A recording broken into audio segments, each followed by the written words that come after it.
Зауыт ғимаратынан айтарлықтай өзгерісті байқамайсың. Бұрынғысынша жұмыс жүріп жатыр. Кәсіпорын жетекшілері біздің түсіру тобына бірден өндірістің ішкі жүйесін көрсете бастады. Зауытта біршама уақыт бойы тоқтап тұрған сыраны бөтелкелерге құю жүйесі жақында іске қосылыпты. Уақытша жұмыссыз қалған азаматтар жұмысына қайта кіріскен. Мұнан кейінгі цех зауыттың жүрегі саналатын сыра қайнату цехы.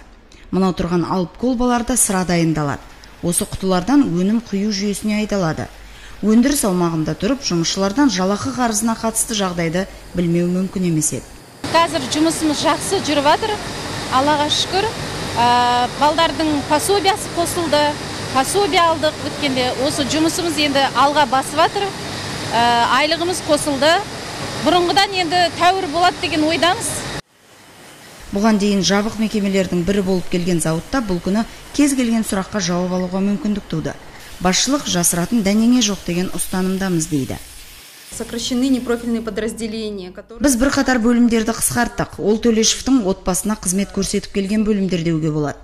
Мысалы, химиялық тазалау, жеке көліктері тұратын гараж, автожуу орны, отбасына арналған VIP асхана, арнайы бөлінген күзет агенттігі. Осының бәрі бір отбасына қызмет еткен.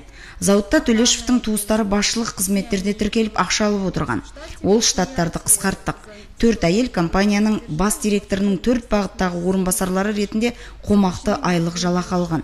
Олардан басқа бизнесменнің балаларына да арналып штаттық бірліктер ашылған. Барлығы тек қағаз жүзінде жұмыс істеген, бірақ зауытқа келмейді. Оларға ай сайын төленген жалақы шамамен 2,5 миллион теңгені құраған. Зауыт басшылығы нақтылағандай, кәсіпорында салық айналымына қатысты тексеруде жүргізілген. Соған байланысты қосымша құн салығы мен пайда салығы, акциздерге қатысты қордаланған 800 миллион теңге көлеміндегі қарыз өтелген. Кешенді тексеруден белгілі болғаны, Төлешев барлық мерекелік шаралары мен қымбат көліктерін сатып алу, тіпті шетелдердегі демалыстарында зауыт есебінен жасап отырған. Зауыт кассасынан 8,5 миллиард теңге алған. Кездесу соңында зауыттың ендігі тағдырына қатысты сауалымызға да нақты жауап берілді. Я думаю, его заберет АТФ банк. Менің пайымдауымша, зауытты АТФ банк алады. Зауыт банкте кепілдікте тұр. Бірақ жаңа басшылар келсе, олармен келіссөздер жүргізуге дайынбыз. Себебі жұмысшылардың құқығын қорғауға ниеттіміз.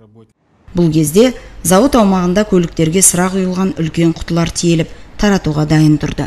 Зауыт жұмыс істеп тұр деген сөз.